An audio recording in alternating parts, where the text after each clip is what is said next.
Afternoon, everybody. It is, I don't know if the camera is on me. Nope, there it is. This is Cyndi from the Parkinsons Resource Center here in Spokane. Welcome, everybody. Thank you, everybody, for coming today, and a special thank you to everybody who helped me get the word out because of my user error to this month and the postcards not going out as planned. So thank you to everybody who was able to get the word out about the program, because we have a really great speaker today. I'm going to introduce him in just a second. Before I came up on the screen, there was a calendar for the programs for January, and I just wanted to, usually I give a heads up on what February's speaker is and what's coming up. And if you, we have some really great presentations that are taking place in the next several months. One, preventative medicine and caring for the caregiver, and that's one of our local doctors, Dr. Emery. And then stress and health and Parkinson's and caring for someone with PD are both going to be one of our psychology doctors here in Spokane.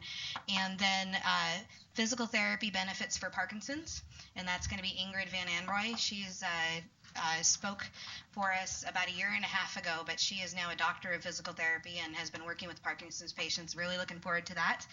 And talking about planning for the future, things like hospice and legal and things like that. And that's not just for Parkinson's, that's for everybody. And so I want to close down the calendar. Is that up? I'm going to put up the flyer real quick. I wanted to let everybody know in the Clarkston, Lewiston area and Spokane, if you can go down, or any of those, but coming up a week from today on the 20th at the Quality Inn Suites in Clarkston, the Washington American Parkinson's Disease Association chapter is doing a program from 1:30 to 4:30, and they are going to have 3 speakers on Parkinson's. Turns it on. Oh. And so I have that up on the screen right now, but they're going to be overview of Parkinson's disease. Dr. D'Amatos out of Lewiston, Clarkston is going to be talking about medications and treatments for Parkinson's disease. And then Dr. Cullen is going to be speaking from the University of Idaho on balance gait and cognitive issues with Parkinson's disease. And I'll be down there, and we'd love to have as many people come as you can, and lunch will be provided, and the event is free of charge as usual, and we really appreciate working with the Washington APDA to bring this program to the area. And I think that is all of my announcements for right now. At our sites, if you'll go ahead and mute your microphone for right now. What we're going to do today is a little bit different from what we've done the past several months, but today we have Ian Riley here with us, and Ian is a local business owner, and he is also a gentleman who was diagnosed with Young Onset Parkinson's about 10 years ago, and he's worked with us at the Parkinsons Resource Center and the Parkinson's community. And so we're going to do a little bit of a question and answer type program today, where I'm going to start out. He's going to give us a little bit of background, and then we'll start out with some questions and go down our list, and then at the end we'll open up the mics and we'll go to each of our locations that have checked in today. There's about 10 of them that have checked in, and we'll take questions from those and our local audience. So Ian. Hi. My name's Ian Riley, and I was diagnosed with Parkinson's I think it may have been about 8 or 9 years ago. Early onset. I'm now 53, nearly 54 years young. And I think I need to speak louder. Is that better? And because of Parkinson's, I also have a challenge in sort of my volume of my voice occasionally. But it's, it is what it is, and I have no problems with having Parkinson's. I choose to have it, because if I don't choose it, I will be fighting it for the rest of my life. So I accept it, and I just deal with it as best I can. And what do you do? Some mornings are tough, and other times it's pretty easy. So. Do you want to start with, Yep. Go ahead and start with questions? Sure. Okay, well, we're going to start back at the, I guess what we would call the the known beginning of your Parkinson's, what were your symptoms or the set of symptoms that led you to seeing your doctor to go towards diagnosis with Parkinson's? I actually had a ski accident, which was for me peculiar, and I had a knee surgery after that accident, which was just for the meniscus on my left leg, but it never really seemed to heal correctly. And I was dragging my leg periodically, and I didn't really know why that was the case. And I was also having some challenges with the dexterity in my left hand. So I went along to the doctor thinking I may have pinched a nerve or something like that. And he gave me the physical examination, and he was the head of neurology at the hospital that I went to. And he asked what the other doctor had said, and I said, well, there is no other doctor. You're the only one. And he said, well, you have Parkinson's. And I really didn't even know what it was. I knew that it was a progressive disease, and I knew that it wasn't something that I wanted. But I had to do some research and find out, and then I went and got a second opinion straight away from another doctor, because obviously the first doctor didn't have any idea what he was talking about. And so the second doctor, I think, must have got on the phone with him and said, yes, he's got Parkinson's, that'll do. So I had confirmation that I had Parkinson's by the second neurologist as well. And they were both general neurologists, or were one of them movement? No, the second gentleman was the head of neurology at UCSF, okay. Dr. Amanoff, and the other doctor was another doctor in Switzerland, actually. And one of the reasons I ask about that is because the question is many areas, general neurology is that's who you're going to go see. You're not going to be necessarily lucky enough to have a movement disorder specialist. Definitely. And so with Parkinson's being as hard to diagnose as it can be, were there things that you did to, after the doctors both said, okay, you have Parkinson's, were there things that you did to test if it was Parkinson's? Did they put you on medication? What did they do next? They gave me the choice of whether I wanted to medicate initially or not, and I said no, I didn't want to. It was also at that time I started to realise that there had been symptoms that I'd been having for some time prior to the actual diagnosis, that I worked out that I, obviously had these things going on for a while. So for probably 6 months, maybe even longer, I didn't take any medication, and then some of the issues started to get a little bit worse. The discomfort was increasing, so I chose to start medicating. And the medication for me has been very, very successful. When I'm on my meds, you wouldn't know I have Parkinson's. But when I'm off my meds, or early in the morning or late in the evening, I'm a GIMP. And, I walk around like the Hunchback of Notre Dame, basically, sort of, the left-hand side of my body's rigid.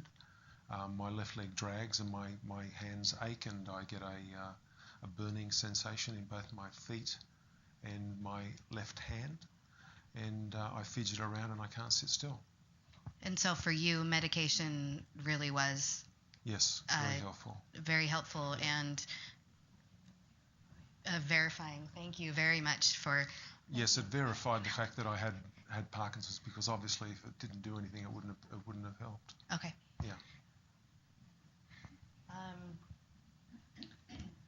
Okay, so this one might be, and we want you to take as much time on this one, but so now nearly 8-9 years later, without your medication, with your medication, have you had to increase your medication over time? What do you notice now? Part of that is you, after diagnosis, you started noticing or thinking about things that had been happening beforehand, but what do you notice now that's either changed or gotten, I hate using the phrase worse, but changed or gotten worse with your symptoms and then with more medication? Does that make sense? Yep. Okay. I've only increased my medication slightly, and it's been a very slow progression, which I'm very fortunate for. The biggest difference I notice now is that stress and lack of sleep are the two major things that affect the way in which the medications work. If I have a stressful day, or if I don't sleep well, the days, towards the end of the day, it's very, very tough. And obviously, if I'm going out or doing something that I know I'm going to need to function better, I'll medicate additional quantities. So I'll take my meds 4 times a day as opposed to 3. Well, and that was one of the questions coming up later on. You and I had talked about you're a businessman that's still going. Can I say Yeah, Oz Fitness. sure. You're the owner of Oz Fitness. You have other businesses. Your family has other businesses. You're going, Yep. and business doesn't always start at 9 a.m. with the medication or whatever. So we had talked about that being one of the questions. What do you do when you have to be somewhere before life kicks in? I try not to take my meds in the morning before 8:30 or 8 o'clock, because I know that if I take them early, that sets the entire day's schedule around at a different time. But if I need to get up early, I just have to get up early, and I suffer as long as I can, and then I take my meds. And the worst thing is getting on an aeroplane. If I've got to travel somewhere for work, generally you want to get the day up early so you get an early flight. So you wake up, you haven't slept well, so all of the dynamics come into play: stress, no sleep, and a schedule that you need to keep. So you get up and basically just deal with it as best you can. But generally, if I've got a day like that, I'll over medicate. Well, and so if you can't tell by an accent, there might be someplace far away like Australia that you travel. And so how do you, that's one of the other questions we talked about, how do you handle long times on airplanes and long travel through it? Does it still work the same as it did before your Parkinson's diagnosis, or do you do different things? It's awful. For the first thing, I hate going anywhere near an airplane, but it's called Ambien and Xanax. Ambien and Xanax. Okay, this is not a commercial for those, but if those are... But the reality is, all I can do is I can try to, like, when I'm confined in a small space, I sit there and I go literally crazy. I need to move, and I can't stand being sort of confined. So I need something to sort of calm me down, which is always challenging. And then if I need to sleep, I just have to take Ambien. That's all I can do, and I can try to get as much rest as I can. But I get the other end and I'm a wreck. And generally it would take me, when I've always travelled a lot, and normally I would recuperate from that travel quite well. But as the Parkinson seems to get a bigger grip on me, it takes me a longer time to get over jet lag and to recuperate. And often if I go away, for the entire period that I'm away, I feel exhausted and I'm not functioning well. And I don't get over that initial trip until I get home. And that's really, a bit of a mess, but it's what it is. And by the way, I don't have an accent, you do. That's right, I forgot that. You're absolutely right. I have the Washington accent. Washington. I forgot about that, gosh. Let's talk a little bit about socially. We talked about this too. Generally, diagnosis on average for those with Parkinson's happens about 58 or older. But young onset Parkinson's might have a few other challenges that others don't, but maybe if they're single. So talk a little bit about socially and what happens when you have Parkinson's and your life changes and you find somebody that maybe you want to tell them about Parkinson's. And well, my wife is sitting over there, and luckily she's happy with the fact that, like, I'm a complete weirdo, and she deals with me, which is very, very fortunate. But it is difficult because firstly, I'm not a big drinker, but when I drink alcohol, it completely nullifies my medication. So you go out and socially, you'd like to be able to enjoy a glass of wine or a beer. Apparently Australians drink a lot of that. And I find I can basically limit myself to one alcoholic drink, and that's about all I can have. So if we go out with friends, it's difficult because you want to go out and enjoy yourself. And even if I take the medication, it doesn't, or increase the medication, it doesn't seem to have any positive effect. So it's difficult from just drinking, socially. And the other problem is that I tire very rapidly as well. So if we go out somewhere and, we're dancing and sort of, having a bit of fun, all of a sudden the left leg doesn't work and the right leg does, and, it's very, very bad. For everybody watching, I'm having a great time. And Jeanette doesn't seem to worry about it either, which is great. But it's difficult when you go out because you just don't have the same amount of energy, and you tire very rapidly, and it's like a switch. You're going along fine, everything seems okay, and all of a sudden it just happens, and you can't do anything about it then. The meds have worn off. And if you can catch it before the meds start to wear off, you can stop probably 95% of the time they're down. But if you get the timing wrong, you're completely screwed. Yeah. Do you find that in the late evening that it's like when you're out with friends that you hit a wall and it's all of a sudden it's like I have to go to sleep right now? I don't have the sleep necessity, but my body aches and I start to get like a bit of a burning and a bit of a tremor, and I just don't feel comfortable, and I start to get agitated, and I need to be able to move around a little bit. So if you're sitting at a table, all of a sudden you're fidgeting, pushing things, and everything's moving, and that's not really pleasant for the people that you're with. But luckily, all my friends know that I've got Parkinson's, so it's not an issue. Nothing like friends. Thank heavens. That's the comment from the audience, was nothing like friends. What would you like to see for your wife as a caregiver, because that's part of what her role is, for somebody who's married to somebody who has Parkinson's? What kind of things would you like to see available for her and you? I just think that I've always been a little bit doubtful about support groups, because I personally don't want to be just around people that have got Parkinson's, and I think that it's important that we, to have a diverse friend support structure, and I think it's the same for, your spouse, because I think that they may wish to sort of speak to somebody occasionally about it, but there needs to be someone if they choose. I don't know if that's a requirement or a necessity. Okay, that answers it though. Thank you. So Oz Fitness, and one of the title for today was having Parkinson's and keeping moving, not necessarily all about fitness, but Parkinson's and keeping moving. How important do you feel that is?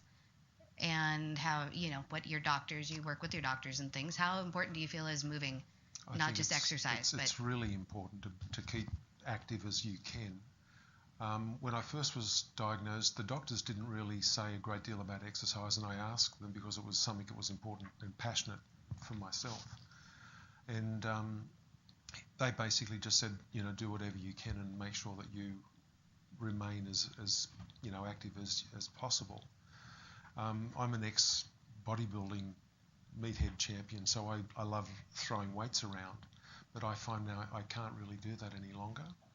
I can work out a little bit, but not as much as I would like, and it goes back to the energy supply. I can work out for 10 minutes, 15 minutes, and I just hit the wall. The following day I'm a mess. I don't know the next day if I'm going to be functioning well or if I'm not going to function. So the ability to have a constant workout schedule is challenging. But having said that, I still try to do something.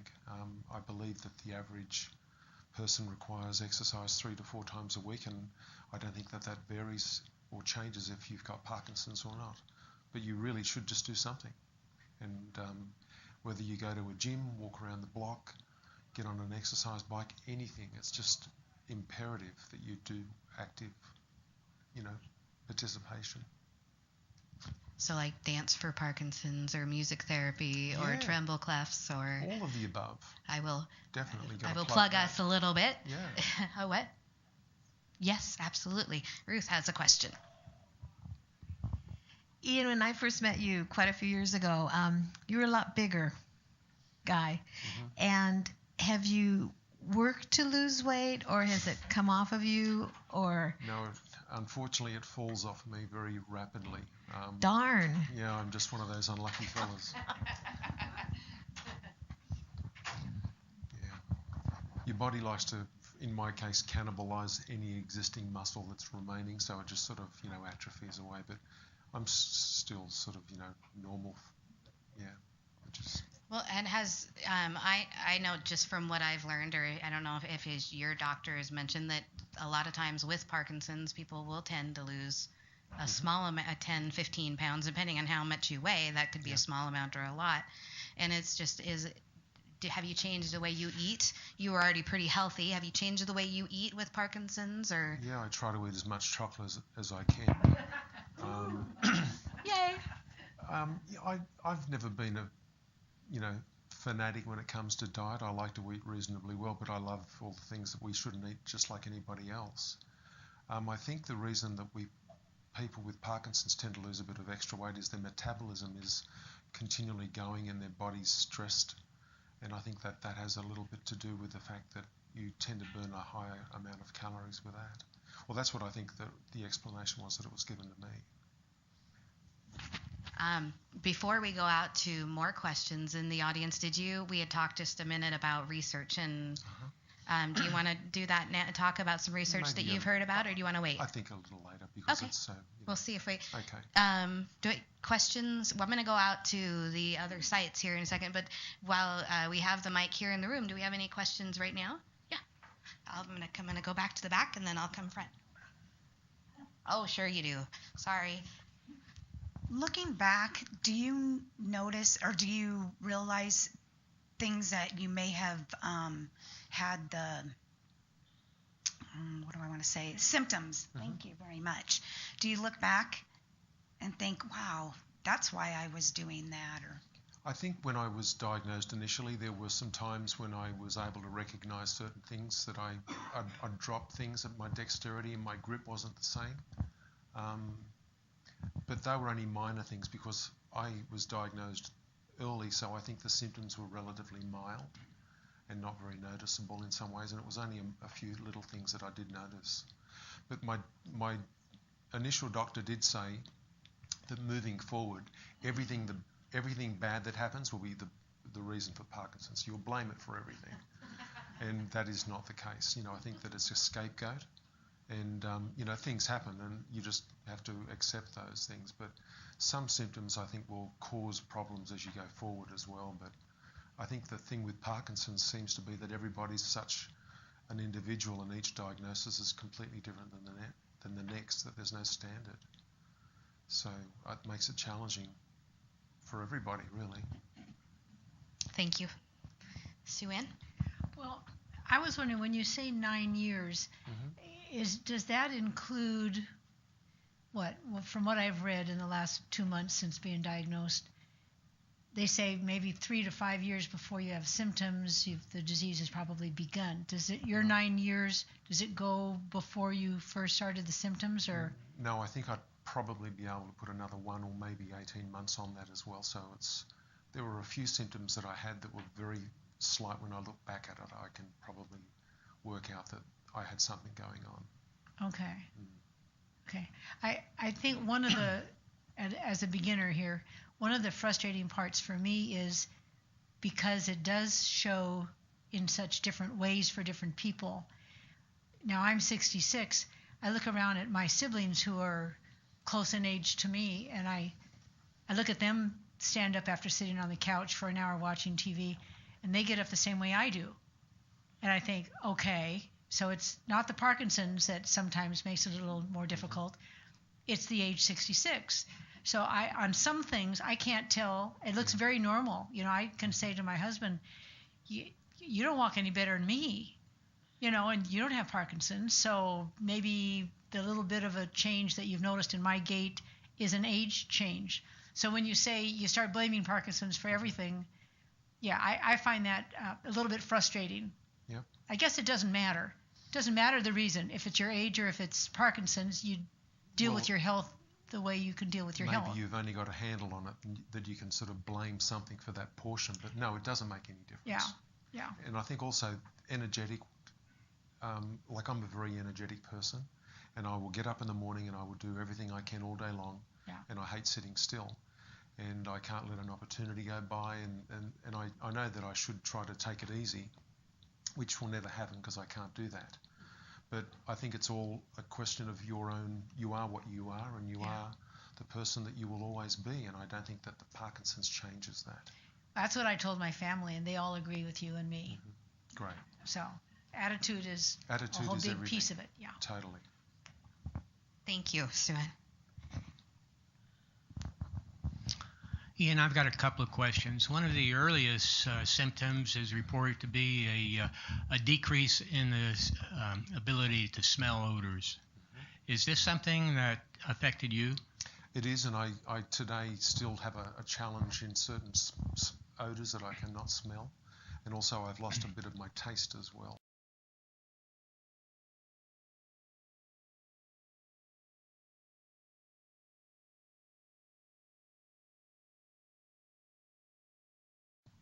So I don't have the same taste sensation of, I can drink a coffee and it won't really be all that strong.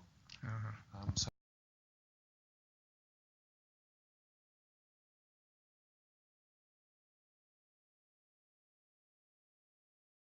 there are some things that certainly have changed when it comes to the senses. And the other question deals with pain. It's been reported that folks with Parkinson's have a lower tolerance for pain, or they feel pain much more severely than folks without Parkinson's for a similar type of pain, whether it's arthritic or if it's a pinprick or whatever, or a burn. Have you noticed any kind of increase? No, I don't think so. I wouldn't say that that's anything that would affect me, no. Okay. Thank you. Okay. Okay, I am going to start on our list of sites that have checked in today. As always, please, when you're ready to ask your question and check in, unmute your mic for me. And if you will, please give us the number of people attending. That'd be wonderful. And then we'll ask Ian some questions. We're going to start with Anchorage, Alaska, Providence Medical Center. Anchorage. I'm going to go pretty quick. If I miss you, break in and tell me and we'll come back. Billings, Montana. I'll be in Billings tomorrow. Yes. Hi, We have Billings. 2 members. Hello. Hello. We have a terrible wind here today. I have 2 questions. One is, has Ian ever taken the big therapy? And the other one is, what is his favorite exercise? Probably more popular now that he has Parkinson's. My favourite, I think the best exercise is riding a bike. It's smooth and it's easy and it's comfortable, and you can do it for a long time, and it's very easy to do. And the first question, I didn't understand, the big medicine. So there's a program, Big and Loud. So by not knowing about the program, possibly you haven't been doing the program. That's probably a good, accurate assessment. And there's actually probably a couple of people here in the room that later on could talk about it a little bit, but it's a program that they're finding is really beneficial for those with Parkinson's, and we're trying to get it into the area and more people who do that. So maybe that's I'm going to write that down as one of our topics, is big therapy for a month coming up. How's that? Sounds good. Thank you, Billings. And I might be in Billings tomorrow or Wednesday, so get rid of that wind. Yeah, I think we were giving you our wind from yesterday. Sorry. It sounds bad. Well, since you're curbing your, because I have to, yes. I have to fill it in for you. Thank you. We're gonna go on to Clarkston Tri-State Memorial. Good afternoon, Cyndi. Hi, John. We have 21 of us here today, and we all very much appreciate hearing somebody's story. We haven't done that for a while. I have a couple questions that have come up in the group here. Ian, could you ask us or tell us if you consider DBS? Has that come up for your situation yet? No, it hasn't. I think that it would be certainly something that I would consider if it was a requirement, or if my symptoms got to that point. But I'm lucky at the moment and I don't need to consider that. But I have a friend of mine who was recently, I believe, put up for that surgery, and he only was diagnosed about 2.5 years ago, but he's been very, very rapidly progressing along. So he's now at a point where he doesn't have a choice. But I personally wouldn't have a problem with it if I felt that it was going to benefit me. Is that probably because your medicines are working well for you? It is, yes. And I think also my dosage is still relatively low. So I've got a little bit more room to go. And just have to presume that it won't catch me until I'm sort of about 105, 106. Good. Cyndi, I think you might be more appropriate to answer this next question, or somebody in the audience there maybe. We've had a couple of obituaries in our paper recently saying that the person died of Parkinson's, and whoever is asking the question here didn't know that you could die of Parkinson's. Do you have any experience with what they're meaning when they say that? I have two different views from that. Our views upon that is that you can die from Parkinson's, or you don't die from Parkinson's. You die from complications from different systems shutting down while you're somebody that also does have Parkinson's.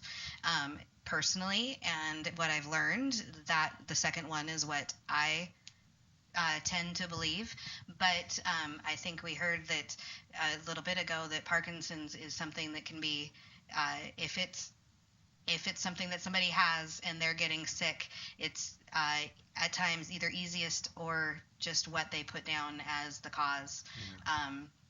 And you're right. We have had a few more of those recently, and we're sorry for the loss of those in your area. And that would be my answer. I think what I've learned from doctors and things in the 2.5 years that I've been here, and there's many people in the audience with Parkinson's or who are caregivers of Parkinson's who know more about it than I do, but I would say that it's more of a complication of something that you have with Parkinson's, whether it's the losing your ability to swallow or developing pneumonia because of your other issues or things like that. Right, I agree. Thanks, Cyndi. Appreciate it. You're welcome. And I will be sending you, if you haven't already got it, I will be sending you an email copy of this patient program for Clarkston area, and hope we can see as many of you as possible. Great, thank you. Thank you. And I'm assuming you didn't have any more questions. No, we're done. Thanks. Okay, thank you. Okay, we're going to try Colville. I didn't see anybody at the site, but they had checked in. Colville, are you there? Okay. Miles City, Montana. We have no questions, but we really enjoyed the program today, and there's 6 of us here today. Thank you for making it in, Miles City. We appreciate it. By the way, we appreciate all the sites. I say that to everybody. I never want anybody to think that we don't appreciate everybody, but sometimes it seems you're so far away, it's like it feels like you have to work harder to get into the site, so that's why I say it. Moses Lake, Samaritan Healthcare.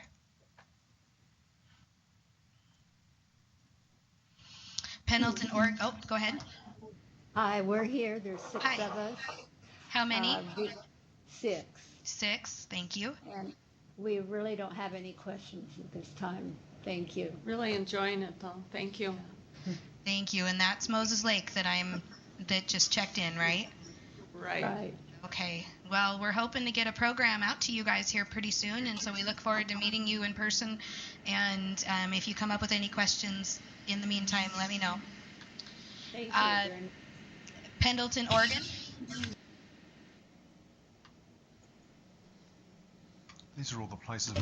Hello, this is Pendleton. There's 3 of us here. Hi, Pendleton. And no dog? Yeah, he's here. Oh, hi. Aren't you, Cole? 3 people and 1 dog. All righty. Thank you. No questions? Thank you very much for coming today. Yes. Tenasket, North Valley Hospital. Yes, there's 5 of us here today. We appreciate the program. I had one question. When Ian said he was flying, that he had difficulty, what did he do for that? Did you hear the question? Was that, what do I do when I'm flying? When you're flying, what do you do for your, when you're flying? Basically, I try to make sure that I've got some Ambien so I can sleep, and I try to get some prescriptions from my doctor for Xanax, which just helps me calm down a little bit. And they're very hard to get, and I find that strange. The doctors, I don't think, understand how uncomfortable it is to fly, and sometimes you don't have a choice. You've got to take something to, just to sit in a seat. So do you make other concessions when you're flying? Do you try and get a seat that's gonna give you more space. I mean, anymore on planes, you're kind of whatever you get. Yeah, but, exactly. You try to do that, but you get what you given often. And so then, being somebody who's never gotten the opportunity to fly outside of the U.S., when you're on the longer flights, do you make a point to get up, or you basically your medication kicks in and you're asleep? If depending on whatever the time is, if I can sleep, I'd prefer to sleep. That's it. Okay. Did that answer your question? Yes, that did. Thank you very much for your help. Thank you. Did I miss anybody that on the list as we checked through? Pullman is here with 6 people. Pullman, you are too important to miss. Thank you for checking in. Do you have any questions today? I don't believe so, but we have our share of wind also. Well, we're just trying to be as good as we can, and be good playmates and share it with you. Thank you. My poor dog wants it to all go away, so. We've forgotten to talk about the benefits of having Parkinson's. We're here in Port Townsend, also hello, Jefferson Port Healthcare. Yes. Hello. Hi, there's 7 of us here, and we do have one question for Ian. Just hold on. Great, we will hold on. I am just curious to know if you had the occasion to read a book about Coleman, which is called Stop Parking and Start Living. No. It is a compatriot of yours. He's an Australian man. Je suis désolé, mais je ne parle. Oh. Do I have an accent? Do I have an accent? By the way, you have one anyway, even for me in English. J'ai un problème avec le français aussi parce que j'ai apprendre la langue en Suisse. Oh, that's okay. I understand you very well. So, anyway, this man was an Australian man, and I thought he was having a strange idea that you could fight Parkinson, but I don't think so. But, I mean, you could cure Parkinson. Well, I think hopefully one day there will be a cure, and I know that we were talking earlier about the research that's been carried out, and there's a group of doctors, I believe, down in Pullman or somewhere down your way that have done some very interesting research, and there's always been the suggestion that if a remedy or a cure was to be found, that it would only prevent the disease from getting worse. But from what the research has shown so far is that this would be made retrospective, and that the potential is there for the area of the brain that has been damaged to regrow. So if that was the case, it would make Parkinson's, Alzheimer's, all of the diseases that are neurologically based, basically just improve and go away. And that's one that we think is going on maybe in Pullman right now. That's been going on for quite some time, which is very, very promising. Okay. And the name of that book, did you say it's Stop Parking, Keep Living? It says, I'm sorry. That's okay. Stop parking and start living. Living. Yes. Okay. Yeah. And what was his name? Coleman. Okay. Coleman. And he's Australian. Well, because as part of our resource center, we like to have as many different resources, books as we can. So I'm going to try and look that up and see if we can find a copy. And then right before we went to Port Townsend, and I'm so glad you checked in. Hello, everybody there. Ian said, how about we talk about the benefits of having Parkinson's? Yeah. So I'm going to turn the mic back over to Ian and have him talk about that a little bit for a minute. Well, the benefits are everything that goes wrong. It's the fault of Parkinson's. I'm a poker player, so I've got that really straight face. No one would ever know. I can sort of sit there with my poker face on all day long, not blink. And the other benefit is that I can always say I'm always shaking, and they never know what hand I've got. So it's actually a really good thing. So go and start playing poker. Which was also another comment that you made, that many of the places we're talking about today, yeah. you might be down there for playing cards. That's right. No, or there, over there. You can also go to the Blackpool Casino out in the valley, which I own as well, so that'd be fun. And they make really good donuts. They do. Little mini donuts, which is really hard because I'm not supposed to eat donuts, and they're really good. Yeah. Okay. You do get to do a commercial for anything you want because you did speak today. I just think that we need to get behind and support the PRC as much as we can, and it's a group of people that have got genuine interest in helping people, and it relies upon all of you to be able to support the PRCs. So do what you can. Well, then, for our commercial, then, at the end of this, because I think unless I have any more questions in Spokane, our commercial is, first, I think I already apologized about not getting the postcards out again this month. That was user error. But if you are not receiving postcards or you're not receiving newsletters and you would like to, please get a hold of me on the screen. I don't know if you can see it right now, but on our screen it has the website, the phone number, and the email. Get a hold of me one of those ways, and let's get you on the mailing list or email list. I am working on growing the email list. And then even if you're already on the list, if you know somebody with Parkinson's who's not getting our information, or a friend, and you want to put them on there, and they want to be on the list, please get a hold of me too. We're not worried about I can find a way to get postcards out for half a penny. I want to get information out to everybody so that they have the information so that we can keep gathering together and learning more about what helps us out when we have Parkinson's. So. Cyndi, can I just say? Sure. One thing I noticed once was I had a gentleman come into the gym who was wanting to do something, but he didn't really know what he needed, and he was really embarrassed about the fact that he had Parkinson's. And I understood why he could be a little bit shy on the fact that you don't want to walk around with a big sign up there saying I've got Parkinson's, but it's nothing to be ashamed of, and it's nothing to worry about. And I think it's human nature to go somewhere, and when I'm gimping around in the morning, like when I go to work, everybody knows in the morning I don't function well, so I have my coffee, which makes a big difference. It seems to help the brain. But people know that I gimp around. That's just what I do, and so people are used to seeing me do that, and I don't care about it. But I think that a lot of us tend to worry about these sorts of things, and the things go through your mind of what will everybody else think. Who cares? Just enjoy, happy, and enjoy your day. That's all I have to say. I agree. Whether it's Parkinson's or something else, by the way. And I have one last thing. I forgot to do this at the beginning, I believe, unless I'm repeating, and then my short-term memory went away, and I apologize.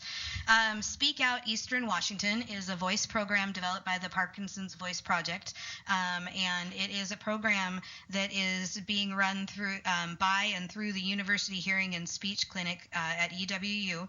And this program, I'm going to read the description really quick. Dr. Boone stresses that the importance of projecting one's voice and speaking with intent in order to improve overall communication. Speak Out includes 12 individual treatment sessions provided over 4 weeks by a speech-language pathologist. Patients learn to speak with intent and to be confident while completing exercises that not only strengthen the entire speech and swallowing mechanisms, but also address cognitive challenges experienced by many individuals with Parkinson's. The reason I'm bringing this up right now is because these services are not just a Spokane service. These services are available in the following counties: Ferry, Spokane, Lincoln, Stevens, Whitman, Pend Oreille, and Adams. These speech therapy and this whole program can be done either face-to-face, if you can come into the school and do them, or at the location face-to-face in your home or wherever you decide, but they also can do it through Skype and FaceTime. And if you have any questions about this program, you can get a hold of me and I'll get you a hold of the program, but you can also call 509-828-1323. But another really great program that's coming out in the community. And we have flyers here in Spokane. But if you want me to email you anything, yeah. And I've been through it. And we have somebody in the room who's been through it, and she has her graduation certificate. And so. And I can speak with intent. And she can speak with intent. So let's keep on speaking with intent about Parkinson's disease and what we can do. And that's everybody. Have a wonderful day.